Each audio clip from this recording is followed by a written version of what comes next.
تتمة القصة. أتمها إليك إن شاء الله، حتى وإن أدنتك واضطررت إلى ضرب عنقك.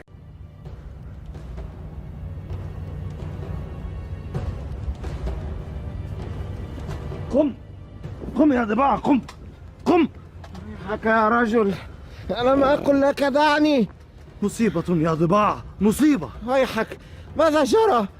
الشيخ الذي لجأ إليه اليهودي البارحة قبحه الله خرف أثول. بل أنت الأثول والله. إنه قاضي الميرستان أبو بكر الأنصاري.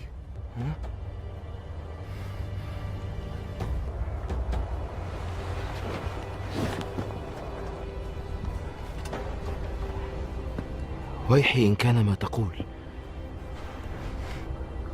كيف علمت ومن أخبرك؟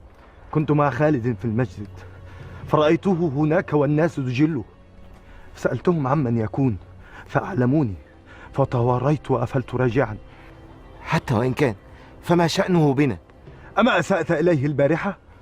منذ رأيته وهو يدافع عن ذلك اليهودي وأنا غير مطمئن، فكيف وهو القاضي؟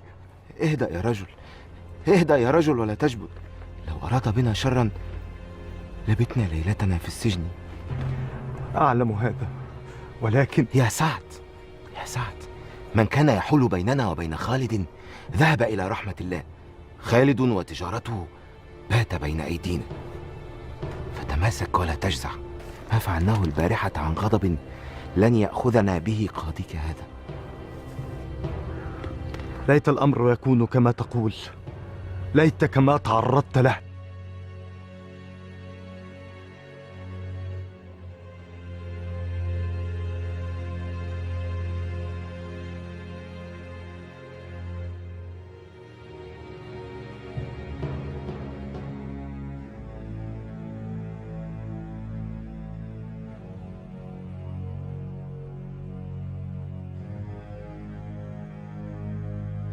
السلام ورحمة الله وبركاته. أبا بكر.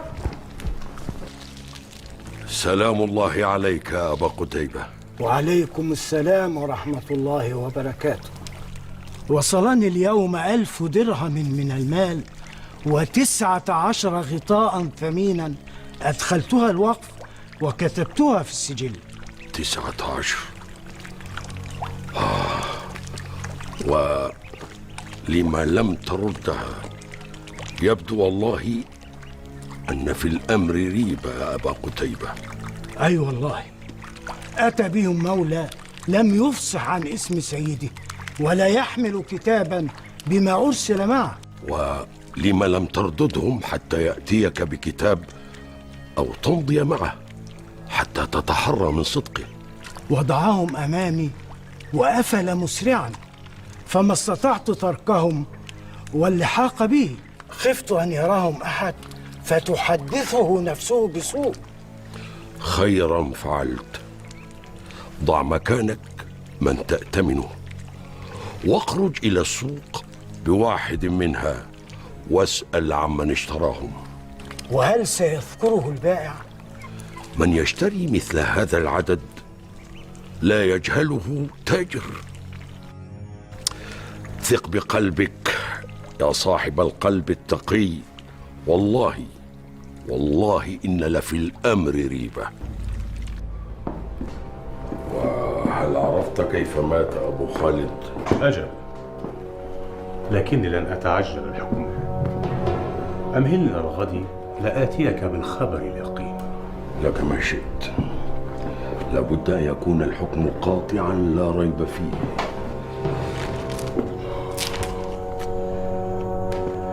خيرا يا أبا بكر. ماذا بك؟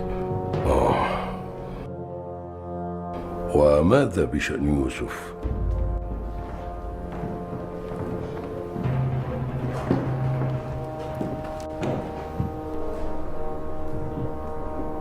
خيرا يا أبا بكر.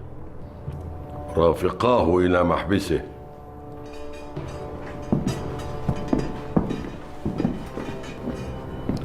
قلت رافقاه. إنه طبيب يداوي الناس وليس بقاتل. ما دمت كذلك فلم تحبسني؟ لأنك خالفت واجبك، وقد تكون سببا في موت رجل، فلا بد من حبسك حتى نتبين الأمر.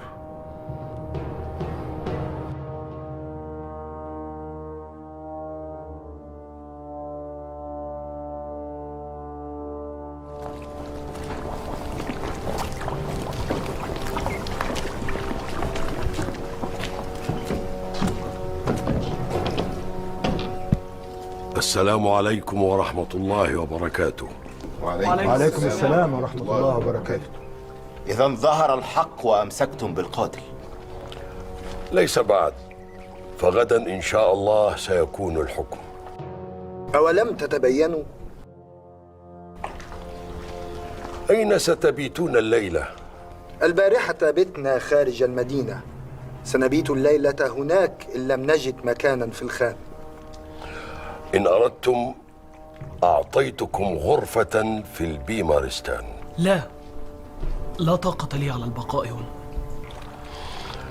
كما تحب يا بني.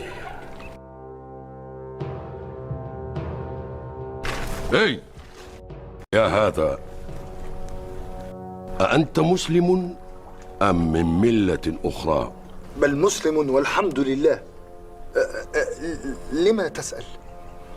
عجيب، ما عهدت مسلما يأتي إلى المسجد ثم يمضي دون صلاة للجماعة.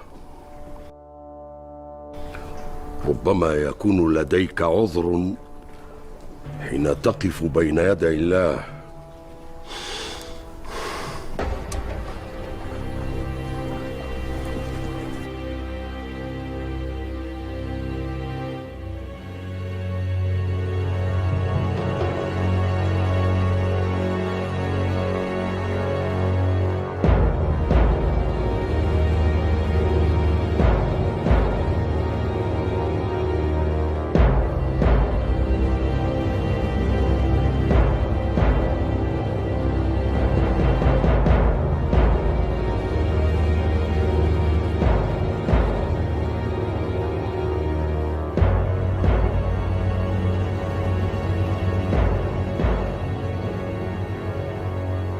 السلام عليكم ورحمة الله وبركاته.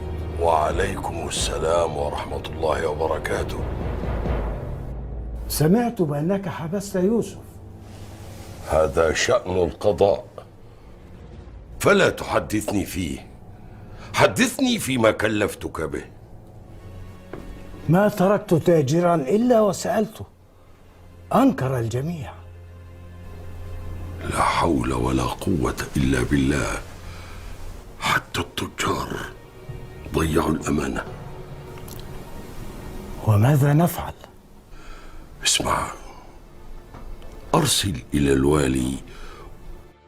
لا، اذهب إليه بنفسك وسله، إن كان قد أرسل إلينا وقفا قل له جاءنا وقف بغير كتاب، فإن سألك لا تزد.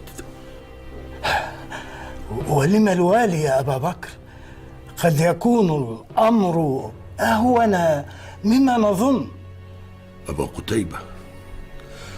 قتيبة، هذا مال المسلمين، بل مال الناس جميعا، ونحن مؤتمنون عليه. ماذا لو كان العبد أخفى الكتاب ليبقي لنفسه غطاء عز به عليه سيده؟ وهل هذا حلال له؟ تلك حدود الله فلا تعتدوها، ومن يتعدى حدود الله فأولئك هم الظالمون. أبا قتيبة، تلك سرقة، والسرقة حد من حدود الله، من جاوزه فقد أثم، عبدا كان أم حرا. أتحب أن تقف يوم القيامة وجميع المسلمين قصوم لك، وأنت تقف بين يدي الله العادل الذي قال: فمن يعمل مثقال ذرة خيرا يره، ومن يعمل مثقال ذرة شرا يره؟ الرحمة